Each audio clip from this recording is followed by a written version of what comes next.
Assalamualaikum warahmatullahi wabarakatuh. Salam sejahtera bagi kita semua. Kembali berjumpa dengan kami Kalamaya Band. Saat ini saya Suges, saya Sam, saya juga. dan bintang tamu kita pada hari ini adalah salah satu living legend dari kota Semarang, panutan kita semua. Beliau adalah seorang vokalis, seorang pelukis handal, dan beliau adalah pecinta wayang. Siapakah beliau? Beliau adalah Mr. Prahoro Priyo Utomo Mardadi. Nah, namanya panjang susah diingat. Tetapi ketika saya sebutkan satu nama ini, teman-teman pasti akan tahu. Siapakah dia? Mr. Hedi Powerslave. Satu kehormatan buat kita, Mas Kalamaya, juga teman-teman yang lain, teman-teman musisi yang kita yang junior ini, Mas Hedi berkenan rawuh di sini. By the way, ini ngobrol yang lain dulu, Mas. Oh siap. Iya, langsung to the point ya. Iya. Kan? Sekarang apa saja kegiatan Mas Hedi selama pandemi terutama? Iya, saya sama ya kegiatannya dengan panjenengan atau mungkin dengan yang menyaksikan acara ini ya di rumah. Yaitu pastinya di rumah saja ya, banyak di rumah dan bekerja di rumah atau work from home ya. Tapi tetap produktif kan, Mas? Pastinya tetap produktif ya, hanya begitu pandemi kan semua orang pada heboh ya work from home. Iya, betul. Kalau saya itu sudah saya lakukan sudah sejak dahulu. Jadi nggak ada efek dong, Mas? Alhamdulillah sampai saat ini saya menikmati saja ya work from home. Jadi nggak ada kejutan atau apa ya. Tapi apa kabar Powerslave sih, Mas? Powerslave alhamdulillah sampai detik ini masih hidup ya, masih produktif ya. Kita masih, walaupun dalam kondisi pandemi kita nggak ada gigs yang besar ya. Betul. Saat ini kita sedang mengupayakan untuk streaming saja. Rencana Januari ini kita juga ada streaming, tapi ya menunggu kabar dari keputusan pemerintah juga kan, karena kabarnya Jakarta hanya bisa sampai jam 5 atau jam 7 malam ya kita bisa siaran seperti ini. Tapi yang pasti Powerslave masih tetap produktif kan, Mas? Single atau mungkin album ke depan atau Iya, kita juga sudah mengeluarkan beberapa single ya. Lagu-lagu lama juga sudah kita rekam ulang. Jadi tetap aja kita produktif kok. Ada nggak, Mas, cerita apa sih tentang pandemi kali ini yang sangat berkesan buat Mas Hedi terutama? Atau gigs yang dibatalkan atau apa? Awalnya saya pasti sangat terkejut juga ya. Ketika ada kita terakhir Powerslave itu main di Jogja Rokarta. Betul. Ya. Whitesnake, Scorpion. Whitesnake dan Scorpion Dan ya. pakai jas hujan. Iya, saya nonton itu saya nonton pakai jas hujan. Pakai jas hujan. Kayak penguin. Kemudian saya masih ada satu kali main yang saya ingat di Solo, saya main sendiri ya, klasik rockan seperti yang pernah kita lakukan dulu. Betul. Ya. Begitu selesai main langsung ada kabar bahwa ada yang meninggal ya, korban COVID-19. Solo mau lockdown, jadi saya pulang itu kejar-kejaran sama lockdown. Itu terakhir manggung, habis itu mungkin ada 11 atau 12 event baik dari Powerslave atau saya pribadi yang cancel sampai sekarang. Bahkan event saya sama Mas Hedi juga 4 batal semua, Mas. Oh iya, kita banyak rencana Karena just info ya, saya sama si Sam ini session player beliau. Jadi ketika beliau konser saya mengirim beliau seperti itu. Ada lagi, Mas, ini saya dari kita main terakhir di Temanggung tahun 2019. 90 kilo, Mas, lebih. Beratnya loh ya. Ini kali ini pemirsa, teman-teman semua, kala kita semua bisa melihat bahwa beliau ini sekarang berapa kilo, Mas? Sebetulnya saya sudah naik lagi nih selama pandemi ini karena istri saya jangan kurus-kurus ya, biasa kan. Terus saya bilang ya sudahlah. Terakhir 63 sama kita konser. Ya 63 ya, sekarang 69-70. Jadi teman-teman di rumah kontrol pola makan ya, bukan berarti kontrol makan tapi pola. Iya, saya makan terus malah. Tapi polanya yang diatur ya, Mas. Hanya saya makan apa? Nah, itu yang penting. Orang dari gemuk ke kurus itu biasa. Cuman yang luar biasa adalah Mas Hedi ini tanggal 22 Maret besok ke 50 berapa, Mas? 51. Artinya apa? Artinya ketika teman-teman di luar sana pengen diet, itu jangan pernah melihat, oh aku sudah usia sekian-sekian. Beliau yang udah, maaf, kepala 5 aja masih semangat untuk menjaga pola. Ini loh. Ini perlu dicontoh nih, ini lihat itu. Oh, ini masih bagus, ini masih bagus. One pack. One pack, bukan six pack tapi one pack ya. Jadi teman-teman ya, kalau diet itu sebenarnya bukan perihal kita mengurangi makan ya Mas ya. Oh, bukan. Tapi pola kan. Pola makan ya. Ngomong-ngomong nih Mas, masih suka wayang? Oh, kalau wayang tuh sudah seperti kulit ya. Kita kalau ngobrol wayang nggak selesai loh Mas. Oh iya, dengan senang hati saya layani. Jadi beliau suka-suka sekali wayang. Ada story apa sih Mas waktu kecil mungkin seneng nonton atau mungkin diajak orang tua nonton wayang atau apa sih Mas? Saya juga penasaran juga nih. Gini Mas Uges, jadi ini untuk Mas Dilar dan Mas Sam ya. Jenengan bersyukur ya, lahir tahun berapa Mas? 89, jenengan? 90 ya. Jenengan ketika lahir, ketika menikmati masa kanak-kanak ya, baca komik enggak? Baca. Komik yang dibaca apa? Saya Doraemon. Doraemon, Jepang ya? Jepang. Jenengan? Sama Jepang. Sama Jepang ya. Beruntung karena banyak sekali pilihan. Ya. Jepang sudah ada, kartun-kartun yang lama pun seperti macam Tintin dan lain sebagainya kan ada. Kalau di zaman saya kecil belum ada pilihan apa-apa. Komik-komik yang ada yang bisa saya konsumsi pada saat itu adalah komik macam Asmara Harapan, Kopi ya, Ganes TH, R.A. Kosasih ya. Kalau novel ya Margate. Iya, jadi memang komik-komik dengan asli Indonesia, dengan pengarang Indonesia ya. Itu yang menjadi konsumsi kami sehari-hari. Jadi dari situ saya kemudian mulai memilih ya. Otomatis yang hinggap di kepala saat itu adalah tokoh-tokoh yang ada pada zaman itu. Salah satunya adalah tokoh-tokoh yang dituliskan oleh R.A. Kosasih dalam buku-buku wayangnya. Itu yang saya konsumsi. Waktu berganti waktu saya beranjak besar ya, saya SMP. Anak-anak seusianya kan ada ekstrakurikuler ya, ini kan sudah ada bro. Ada ya. Saya juga gitu, ada ekstrakurikuler. Terus saya disuruh milih. Saya bingung karena saya ini kutu buku waktu kecil. Sampai akhirnya saya bilang, saya mau ekskul yang ada hubungannya sama wayang. Nggak ada. Nggak ada. Paling tari pun beda ya Mas. Beda.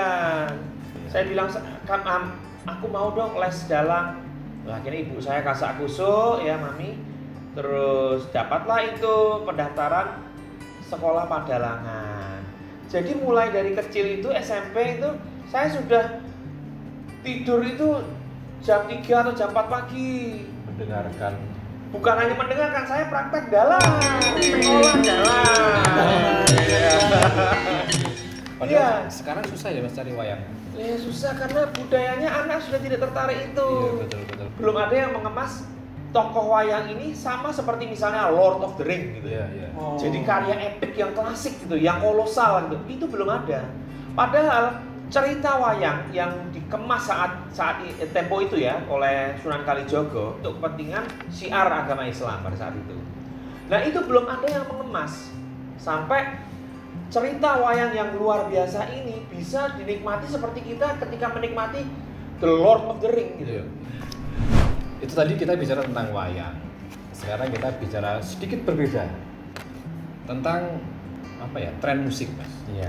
Ini sebagai seorang musisi, gimana sih Mas pandangan Mas Edi tentang musik Indonesia saat ini?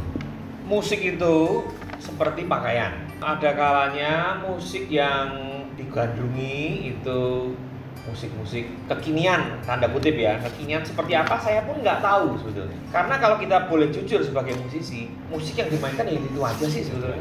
Iya. Nadanya ya cuma 7 ya itu aja gitu.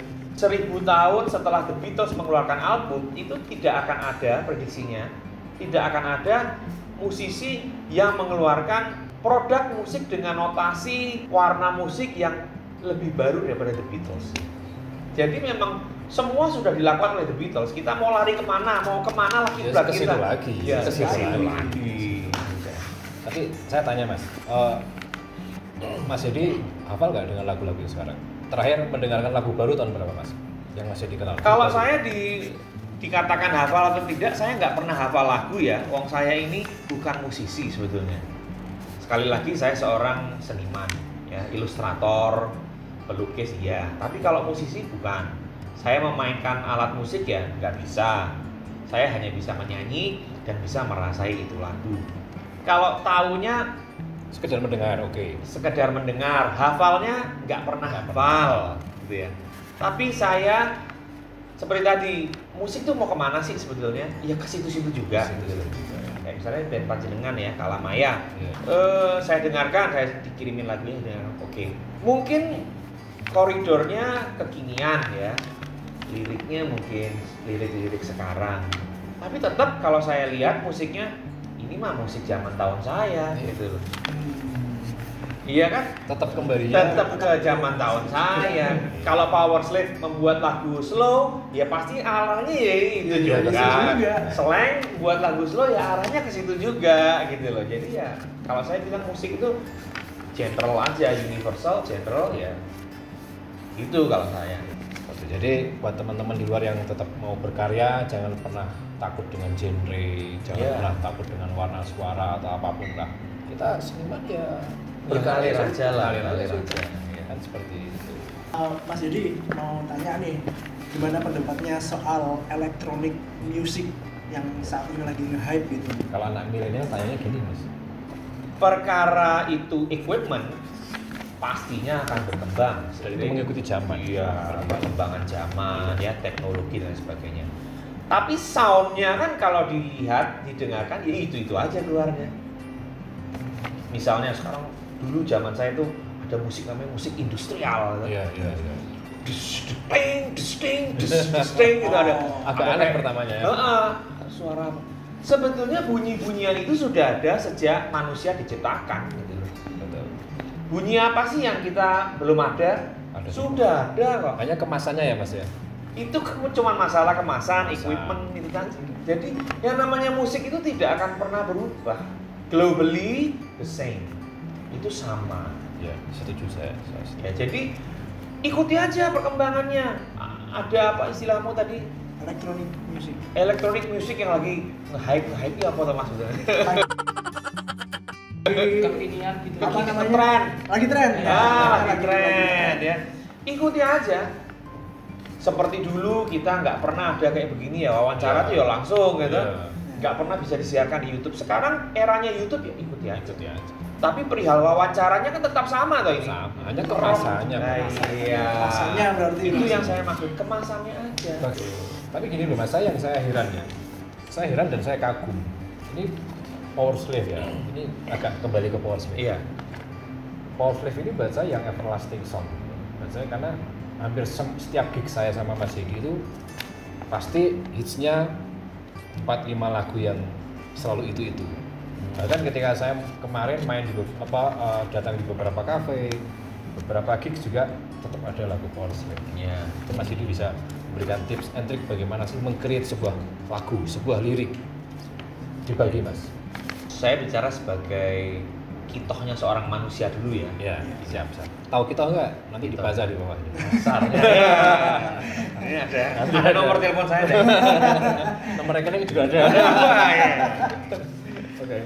Jadi saya nggak tahu kunci kesuksesan itu apa ya. Karena kunci kesuksesan itu banyak. Banyak. Dan semua pegang kunci sebenarnya. Iya. Tapi ini kunci failure atau kegagalan itu adalah kalau kita terlalu banyak mendengarkan, terlalu banyak ya. Mendengarkan boleh. Advice dan saran orang lain boleh. Harus malah. Kalau sudah terlalu banyak mendengarkan tips, advice, saran, masukan orang lain ya, ini terlalu banyak ya, disitulah kegagalan. Ya kalau kita ini bisa mendengarkan orang banyak memberi masukan, kita Iya, lakukan iya, semua. What if kalau kita sebagai manusia tidak bisa melakukan semua hal yang diminta orang nih? Mas Hedi kurusin dong, oke saya bisa kurus. Mas Hedi kok nggak sama seperti Mas Hedi yang dulu? Lah iya, umur saya 51 kok suruh sama dengan umur saya 25 tahun, ya beda.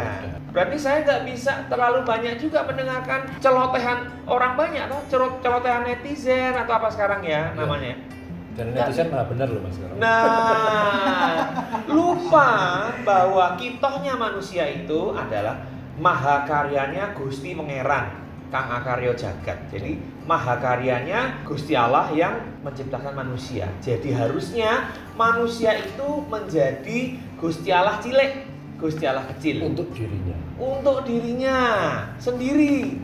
Jadi ketika dia berkarya, ini saya bilang karya ya, mendengarkan tips saran orang lain baik buat membangun dirinya. Namun ketika terlalu banyak mendengarkan tips saran orang lain, apalagi netizen yang begitu banyak, dia melupakan kitanya sebagai manusia yang sempurna. Jadi akhirnya dia menjadi orang lain yang memberikan saran. Kita sebagai seniman, kita harus menciptakan karya. Karena banyak orang ngasih masukan, kita lupa bahwa kamu tuh bisa menciptakan karya yang sempurna. Sesuai dengan mungkin ilham. Misalnya ya Power Slave zaman itu. Ketika Power Slave sudah mulai jaya, terus kemudian turun, karena eranya pada saat itu eranya Peter Pan ya, masuk ya. Industri pada saat itu ngomong, buat dong lagu seperti Peter Pan. Power Slave bukannya sombong, bukannya enggak. Karena itu bukan Power Slave. Iya, saya setuju. Gitu loh. Kalau Power Slave mau jadi ke Peter Panan, originalnya Power Slave hilang. Biarlah Peter Pan naik, memang itu eranya mereka naik. Saya tanya nih Mas Yedi ini dari keluarga seniman nggak sih Mas? Kalau keluarga seniman secara profesional tidak. Karena bapak itu pekerjaannya adalah pegawai bank. Kalau ibu itu ibu rumah tangga. Basicnya adalah guru. Bakat seni mungkin saya warisi sedikit dari ayah. Kalau mami, beliau itu banyak mendalami seni tari pewayangan. Jadi beliau sering memainkan lakon Gatut Kaca. Dari situlah mungkin saya hobi wayang, hobi ini karena ibu begitu support ya sama saya. Kakak-kakak sangat hobi menyanyi walaupun tidak ada yang terjun secara profesional di dunia seni tarik suara ya. Tapi memang Mas Yedi masa kecil sampai dengan besar di Semarang sih ya? Atau pindah-pindah? Pindah-pindah sesuai tugas ayah ya. Oh iya. Saya lahir di Solo. Ketika saya harus mulai masuk sekolah kelas kecil, bapak dipindah lagi ke Jakarta. Jadi saya pindah Jakarta sampai saya kelas 5 SD saya pulang lagi ke Semarang. Sampai kuliah? Ya, sampai sekarang. Dan beliau adalah alumni SMA 1. Iya. Saya juga SMA 1. Oh iya lah. Tapi cabang Tanah Mas. Oh iya. Satu-satunya di Tanah Mas. Cabang Tanah Mas. Hebat. Oh iya Mas, Apa? mau Oke. tanya nih. Boleh. Dengar-dengar dulu pernah itu Mas, pertukaran pelajar di Belanda ya Mas? Iya, pernah. Cerita dong Mas. Saya tertariknya itu saya dengan AFS tuh ya, American Field Service ya. Jadi ada program itu karena saya dengarnya dari dulu kakak saya pernah terima pelajar AFS dari Australia 1 tahun di Semarang, sekolahnya juga di SMA 1 gitu. Saya sudah tertarik SMP gitu, saya sudah tertarik ingin ikut AFS, makanya benar-benar saya kejar apa yang saya bisa itu tadi di budaya, yang pedalangan saya kejar. Untuk apa? Supaya saya ketika ke luar negeri saya bisa membawa budaya saya ke sana. Ada misi budaya. Misi budaya. Orang-orang luar negeri belum kenal pada saat itu ya. Ketika saya ke Belanda, orang Belanda hanya tahu Bali ya. Ya, Bali pasti. Soekarno dan Monas. Mereka tidak tahu wayang, tidak tahu budaya Jawa, tidak tahu dan lain sebagainya. Tugas saya ke sana adalah sebagai duta, namanya juga duta ya, duta budaya untuk mengenalkan orang Indonesia ini budi pekertinya seperti ini. Nah, saya beruntung saya belajar wayang, otomatis di dalam wayang itu banyak diajarkan tata cara, adat istiadat dan budaya yang otomatis itu terbungkus dalam budi pekerti Jawa. Itu yang saya bawa ke luar negeri. Kamu kapan? Ya, pertukaran pelajar. Pertukaran pelajar. Ya, harus ya. Bentar lagi Mas kita show internasional. Amin. Saya juga orang desa sama kayak Mas Yedi, senang dengan budaya. Kadang saya merasa prihatin saat ini. Ketika anak-anak saya, mungkin adik-adik saya, siapa yang usia jauh dari kita, agak tidak suka dengan pewayangan, agak tidak suka dengan tari menari, agak tidak suka dengan apalah yang menjadi budaya kita. Karena sebenarnya budaya itu adalah identitas. Salah satu identitas adalah kebudayaan itu. Seperti itu. Makanya teman-teman yang saat ini melihat kita, mendengarkan kita, sedikit dong kita kembali ke budaya kita. Orang Jawa ya dengan Jawanya, orang Sumatera dengan Sumateranya, orang Indonesia dengan Indonesia. Karena apa? Mau siapa lagi kalau bukan kita? Ya kan siapa lagi ya? Makanya baju saya ini agak ke pantai-pantai ya. Begitu ya. Pantai mana ini? Belakang pantai selatan. Kalau kita sudah mau berkarya, musik nomor sekian, rock and roll nomor 1. Bagaikan batu yang bergulir, makanya itu disebut rock and roll.